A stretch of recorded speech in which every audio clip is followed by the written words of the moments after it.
یہ چینل آگے آتا ہے، کبھی سچائی کا شیشہ یہی چینل دکھاتا ہے، کبھی اخبار عالم بھی یہی پڑھ کے سناتا ہے۔ ناظرین گرامی، السلام علیکم ورحمۃ اللہ وبرکاتہ۔ سیدھی بات کے تازہ ترین پرائم ٹائم میں آپ لوگوں کا استقبال ہے۔ ناظرین گرامی، میں انصار عزیز ندوی آج کے اس وقت کے پرائم ٹائم میں آپ لوگوں کے سامنے بدلتی دلی کی صورتحال کے بارے میں اور ویڈیوز رکھوں گا کہ کیا کچھ ہو رہا ہے ہندوستان میں۔ میں آپ کو سنگھو، ٹیکری، غازی پور بارڈر پر کس طرح سے قلعہ بندی ہوئی ہے اور اپنے ہی لوگوں کے ساتھ کس طرح پولیس رویہ رکھی ہوئی ہے، وہ خبریں جہاں سناؤں گا، وہیں پر وزیر خزانہ نے ایک بار پھر عوام کو مرنے کی کگار پر پہنچا دیا ہے، یہ کہتے ہوئے اجیت پوار نے جو بیان دیا ہے وہ تنازع کا شکار ہوا ہے۔ تو بی جے پی رتھ یاترا نکالنا چاہ رہی ہے مغربی بنگال میں۔ آخر کیا چاہتی ہے مغربی بنگال میں؟ رتھ یاترا کے سلسلے میں آپ کو معلوم ہے کہ کیا کچھ چیزیں پیدا ہوتی ہیں اس کی وجہ سے۔ اس سے پہلے بھی رتھ یاترا نکلی ہیں، کئی معصوموں کی جانیں گئی ہیں۔ وہیں پر مسلم کونسل آف برطانیہ نے پہلی مرتبہ خاتون کو منتخب کیا ہے سیکریٹری جنرل کے عہدے پر۔ کون خاتون ہے؟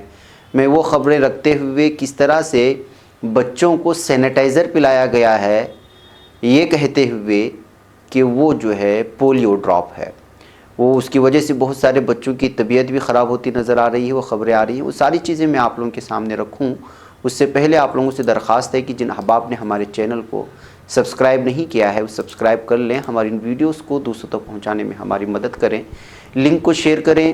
ادارے کی مضبوطی ناظرین گرامی آپ لوگوں کی مضبوطی ہے، اور آپ لوگ جانتے ہیں 1 ملین سبسکرائبرز کی تعداد بڑھ چکی ہے۔ میں اس کے سلسلے میں کچھ اہم ترین خبریں اور اس پر تبصرہ رکھنے کے بعد پھر آخر میں کامیابی کیا ہوتی ہے میں وہ ضرور آپ کو بتاؤں گا۔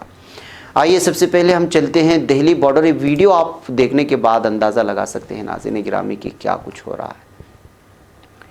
اتنے سیکورٹی فورسز، اتنے فوجی ٹکڑیاں اور اتنی گاڑیاں، اور کس طرح راستے بلاک کر دیے گئے ہیں، سلاخوں سے بنے ہوئے راستے جو کسانوں کو روکنے کے لیے، اور نہ جانے کیا کیا انتظامات ہو رہے ہیں۔ اگر اتنا ہی انتظامات یہ security forces police China border پر یا پھر جو ہے پاکستان کے بارڈر پر کرتے تو شاید گھسپیٹیے کم ہوتے اور ہماری زمینوں پر یہ لوگ چائنا بالخصوص جو ہے بہت کم ہڑپ کر لیتا۔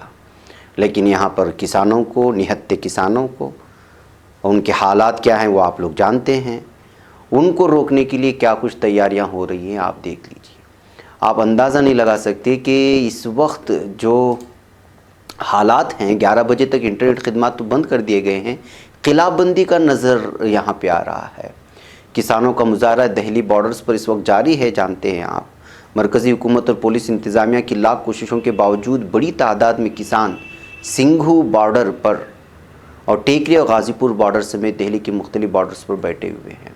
اس وقت ایک تصویر نکل گئی، وہ تصویر دکھائیے دوبارہ۔ یہ تصویر بہت زیادہ وائرل ہو رہی ہے، پیغام دے رہی ہے کہ کسان کس طرح سے جو ہے ہل جوت کر کے آپ کو جو ہے محنتوں سے دانہ پانی پہنچانے کی کوشش کرتا ہے، اور جن لوگوں کی محنت اور جدوجہد کے وجہ سے چاول خریدنے کے باعث بن جاتے ہیں، کھانا وغیرہ کھاتے ہیں، وہ لوگ ان کو روکنے کے لیے کس طرح سے جو ہے راستوں میں سلاخیں بچھا رہے ہیں، نوکیلے سلاخیں اور راڑ بچھا رہے ہیں۔ یہ دونوں تصویریں پیش کر کے یہاں اس وقت دہلی بارڈر کے حقائق کو سامنے رکھنے کی کوشش کر رہے ہیں کہ کیا کچھ ہو رہا ہے اس وقت دہلی میں۔ ناظرین گرامی، اس درمیان دہلی بارڈرز پر پولیس کی سیکورٹی بھی جو سخت ہوئی ہے وہ ناقابل بیان ہے۔ کنٹیلی تاروں، بیریکیڈ، بولڈر وغیرہ لگا کر زبردست قلعہ بندی ہوئی ہے، لیکن کسانوں نے لگاتار اس وقت آنا شروع کر دیا ہے۔ میں آپ کو بتاؤں کہ اس وقت بجنور سے اور بہت مختلف علاقوں سے لاکھوں کی تعداد میں کسان نکل چکے ہیں۔ محسوس یہ کیا جا رہا ہے کہ حکومت جتنا بھی ان کو روکنے کی کوشش کرے، لیکن پنجاب سے، ہریانہ سے، دہلی کے آس پاس کے علاقوں سے اور بالخصوص یو پی سے اس وقت، اور مختلف بجنور ہو، مظفر نگر ہو، دیگر علاقوں سے جو اس وقت کسان نکل پڑے ہیں لاکھوں کی تعداد میں۔ آج شام تک پہنچ جائیں گے یہ لوگ، اور وہ بھی لاکھوں کی تعداد میں. تو اب دیکھنا یہ ہے کہ کہیں مڑبھیڑ تو نہ ہو، کہیں معصوم کسانوں کی جان تو نہ لے، اس لیے کہ جو حالات اس وقت سیکورٹی اور قلعہ بندی ہوئی ہے کسانوں کی جانب سے، وہ دیکھ کر کے اسی طرح کی دہشت محسوس کی جا رہی ہے یہاں کے لوگوں میں، اور الگ الگ انداز میں. یہاں تک کہ اس قدر قلعہ بندی ہوئی ہے اور دو راستوں کے درمیان میں اس طرح کا کانکریٹ ڈال دیا گیا ہے کہ جو مقامی آدمی ایک راستہ سے دوسرا راستہ پار کرنا چاہتا ہے کسی ضرورت پوری کرنے کے لیے، وہ آدمی بھی نہیں جاتا. جو ڈیوٹی پہ جانا چاہتا ہے، جو اپنے جاب پہ جانا چاہتا ہے، جو اپنے یہاں کی جو تینوں بارڈر کے حالات ہیں، اس وقت جو آپ اندازہ لگا سکتے ہیں کہ آخر یہ کسانوں کو روکنے کے نام پر عام آدمی کو بھی، مقامی آدمیوں کو بھی تکلیفیں دی جا رہی ہیں. اس طرح کی ویڈیوز، اس طرح کی رپورٹیں آپ لگاتار دیکھ رہے ہوں گے. بہرکیف ناظرین گرامی، آئیے ایک اور خبر کی جانب آپ کو لے چلوں. پولیو ڈراپ کی جگہ منہ میں سینیٹائزر پلا دیا ہے. 2 بوند سینیٹائزر ڈال دیا تو 12 بچوں کی طبیعت بگڑی ہوئی ہے. مہاراشٹر میں کچھ بچوں کو 2 بوند پولیو ڈراپ کی جگہ 2 بوند سینیٹائزر دینے کی وجہ سے یہ خبریں نکل کر کے آ رہی ہیں، اور واقعہ یاوتمال کا ہے، اور سینیٹائزر پلانے جانے کے بعد سبھی بچوں کی طبیعت بگڑ گئی ہے. یہ تازہ خبر اس وقت آ رہی ہے. بتایا جاتا ہے کہ گاؤں کے 12 بچوں کو پولیو ویکسین کی بوندوں کی جگہ یہ بوندیں پلائی گئی تھی جو سینیٹائزر کے ڈراپ کہلائے جاتے ہیں. بہرکیف اس وقت جو ہے ضلع مجسٹریٹ کی جانب سے جو ہے پوری طرح سے جانچ کے آرڈر دیے جا رہے ہیں، لیکن آپ اندازہ لگا سکتے ہیں کہ کس قدر کی کس قسم کی جو ہے لاپرواہی ہے کہ آپ بچوں کو سینیٹائزر پلا رہے ہیں. اور وہ بھی اگر اس طرح کی خبریں بہت زیادہ وائرل ہوتی ہیں اور جب آپ گھروں کے پاس آتے ہیں پولیو ڈراپ پلانے کے لیے، تو ظاہر سی بات ہے کہ کیوں اپنے والدین اپنے بچوں کو آپ کے حوالے کریں جہاں پہ اس قدر جو ہے لاپرواہی ہو رہی ہے. اور جو پلائی جا رہی ہے نرسیں، جو طبی عملہ آ رہا ہے، اس کو پتہ نہیں ہے کہ جو ہے بچوں کو سینیٹائزر پلا رہے ہیں یا پھر جو ہے بوندیں پلا رہے ہیں پولیو ڈراپ. بہرکیف ناظرین گرامی، سکم سے خبر آ رہی ہے کہ مغربی سکم میں منگل کو درمیانی شدت کے زلزلے کے جھٹکے محسوس کیے گئے. اسی وقت جب میں یہاں پہ ریکارڈنگ کے لیے بیٹھا تھا تو یہ ایک بریکنگ نیوز سے یہاں پہ آ رہی ہے. ریختر پیمانے پر زلزلے کی شدت 4.9 ریکارڈ کی جا رہی ہے. محکمہ موسمیات کے مطابق شمالی مغربی یوک سم میں زلزلے کے جھٹکے محسوس کیے گئے. ابھی تک کسی کے متاثر ہونے اور نقصان کی کوئی اطلاعات نہیں ملی ہیں، چونکہ اسی وقت یہ آئی ہوئی ہے. دیکھتے ہیں کہ اگر کچھ نقصان ہوا تو پھر میں اگلی ویڈیو میں آپ لوگوں کے سامنے رکھنے کی کوشش کروں گا. ناظرین گرامی، آئیے میں آپ کو لے چلوں ایک اور خبر کی جانب، اور وہ خبر ہے وزیر خزانہ نے ایک بار پھر عوام کو مرنے کی کگار پر پہنچا دیا ہے، یہ کہتے ہوئے اجیت پوار نے جو ہے بیان جاری کیا ہے. کورونا وائرس کی جدوجہد اور ویکسین تیار کر کے ملک کے سائنسدانوں اور کورونا وائرس نے ملک کے عوام کی زندگی بچانے کی کوشش کی، لیکن ہمارے ملک کی وزیر مالیات نے اپنے قومی بجٹ کے ذریعے ایک بار پھر عوام کو موت کی کگار پر پہنچا دیا ہے. دہلی کی سرحدوں پر احتجاج کرنے والے کسانوں سے لے کر کورونا کے دور میں اپنے روزگار گنوانے والے کروڑوں نوجوانوں تک کے ہاتھوں میں اس بجٹ سے مایوسی ہاتھ لگی ہے. یہ سخت تنقید کل مہاراشٹر ریاست کے نائب وزیر اعلیٰ اجیت پوار نے کی ہے. وہ مرکزی وزیر مالیات کے ذریعے سے پیش کردہ بجٹ پر میڈیا کے نمائندوں سے خطاب کر رہے تھے. اجیت پوار نے کہا، اس بجٹ میں مرکزی حکومت نے پسماندہ طبقات، اقلیتوں، آدیواسیوں، نیز محنت کشوں کے ساتھ ناانصافی کی اپنی روایت کو برقرار رکھا ہے. خواتین کی ترقیاتی اور فلاحی اسکیموں کے لیے اس بجٹ میں کچھ خاص نظر نہیں آ رہا. انکم ٹیکس کی حدوں میں اضافے کے ذریعے مڈل کلاس کو راحت کی امید تھی، لیکن اس بجٹ نے ان کی امیدوں پر بھی پانی پھیر دیا، جس کی وجہ سے ان میں اس بجٹ سے ناراضگی صاف طور پر محسوس کی جا رہی ہے. ناظرین گرامی، کل ہی سے یہ بجٹ جیسے ہی سامنے آیا، ظاہر سی بات ہے کرناٹک کے ساتھ بھی ناانصافی ہوئی ہے، جبکہ یہاں پہ بی جے پی حکومت ہے، یہاں پہ کوئی خاص چیز نہیں. ادھر کیرلا کے ساتھ بھی ناانصافی کی بات کر رہی ہیں. 2 اسٹیٹ، چونکہ کیرلا میں بھی الیکشنز ہونے والے ہیں، مغربی بنگال میں، یہاں راستوں کے لیے بہت زیادہ بجٹ منظور کیا گیا ہے، اور یہ صرف اور صرف الیکشن کو سامنے رکھتے ہوئے. باقی تمام چیزوں کی جگہ پہ خود اپنی جو ہے بی جے پی پیٹ تھپتھپا رہی ہے. حقیقت یہ ہے کہ جو ہے مہاراشٹر کو پوری طرح سے جو ہے بجٹ میں اگنور کر دیا گیا ہے، کرناٹک کو اگنور کر دیا گیا ہے، آندھرا پردیش کو اگنور کر دیا گیا ہے. ایسے بہت سارے جہاں پر بی جے پی حکومتیں نہیں ہیں، وہاں پہ جو ہے پوری طرح سے ان علاقوں کے لوگوں کو جو ہے اس بجٹ میں کسی طرح کی جگہ نہیں دیا. بالخصوص اقلیتوں کے تو کئی ہزار کروڑ روپے جو ہے کم ہی کر دیے گئے ہیں، بالخصوص مسلمانوں کے لیے وابستہ جو بجٹ میں ہوتی ہیں. تو ظاہر سی بات ہے کہ اس پر تو سوالات اٹھیں گے اور یہ مرنے کی بات ہی ہوگی. اس وجہ سے یہ معاملہ اس وقت بہت زیادہ سرخیوں میں چھایا ہوا ہے اجیت پوار کے اس بیان کو لے کر کے کہ عوام کو مرنے کے لیے چھوڑ دیا گیا. ناظرین گرامی، مغربی بنگال میں حالات خراب کرنے کی پوری کوششیں ہو رہی ہیں. اب رتھ یاترا کی بات ہو رہی ہے. مغربی بنگال میں اسمبلی انتخابات سے قبل بی جے پی کی ریاستی یونٹ نے رتھ یاترا نکالنے کے لیے ریاستی حکومت سے اجازت مانگی.